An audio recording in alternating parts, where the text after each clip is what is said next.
अमरनाथ की पवित्र यात्रा आज खत्म हो गई। इस साल ये यात्रा 44 दिनों तक चली, जिसमें करीब 4 लाख श्रद्धालुओं ने पवित्र गुफा में बाबा बर्फानी के दर्शन किए।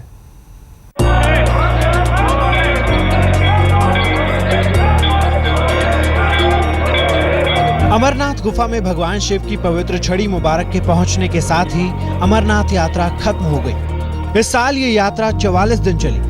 पवित्र गुफा में आज सावन पूर्णिमा और रक्षाबंधन के मौके पर छड़ी मुबारक पहुंचने पर विशेष पूजा की गई। जम्मू कश्मीर के राज्यपाल NN वोरा और महंत दीपेंद्र गिरी करीब 100 साधुओं के साथ पवित्र छड़ी लेकर पहुंचे।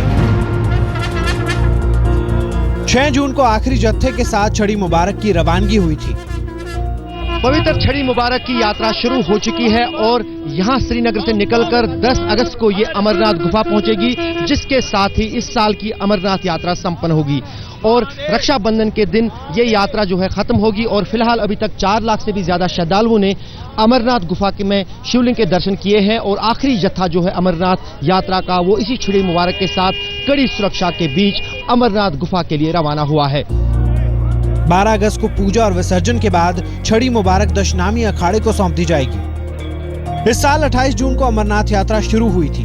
श्री अमरनाथ श्राइन बोर्ड के मुताबिक इस साल 3,70,000 से ज्यादा श्रद्धालु पवित्र गुफा के दर्शन के लिए पहुंचे। इस साल बर्फ की शिवलिंग की सबसे ज्यादा ऊंचाई 3880 मीटर की रही। पुलिस के मुताबिक पहाड़ों पर चढ़ाई के वक्त इस साल 46 श्रद्धालुओं ने दम तोड़ा था। इनमें 2 साधु भी शामिल हैं। छड़ी मुबारक के पवित्र अमरनाथ गुफा पहुंचने के साथ ही इस साल की अमरनाथ यात्रा संपन्न हो गई है। 1 महीने से भी ज्यादा देर तक चलने वाली इस साल की अमरनाथ यात्रा में 5 लाख से भी ज्यादा श्रद्धालु अमरनाथ गुफा पहुंचे और अमरनाथ यात्रा की। लेकिन जिस अंदाज से ये यात्रा कई सारी आशंकाओं के बावजूद भी सफल तरीके से संपन्न हुई है, वो कहीं न कहीं सरकार के लिए राहत की बात है। कैमरामैन रऊफ अहमद के साथ अशरफ आनी, बालतल, आज तक। कहर सैलाब बरपा रहा है। पश्चिम बंगाल और ओडिशा की जो तस्वीरें आई हैं वो निश्चित तौर पर हैरान करने वाली हैं, डराने वाली हैं। हिंगोली नदी जो है वो सैलाब का रूप अख्तियार कर चुकी है, उफान पर है। उड़ीसा में भी सैलाब का सितम जारी है।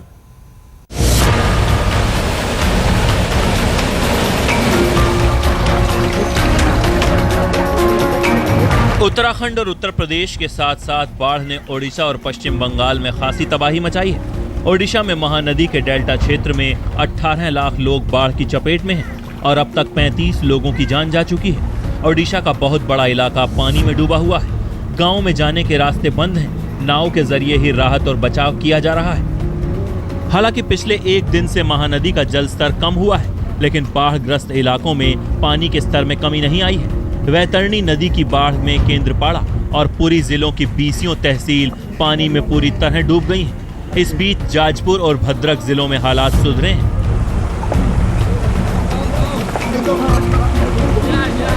महानदी की बाढ़ का पानी निकालने के लिए अब हीराकुंड बांध के बंद 35 गेट खुले हुए हैं। शुक्रवार तक 50 गेट खोलकर पानी निकाला जा रहा था। साफ है कि महानदी के ऊपरी हिस्सों में बरसात कम हुई है।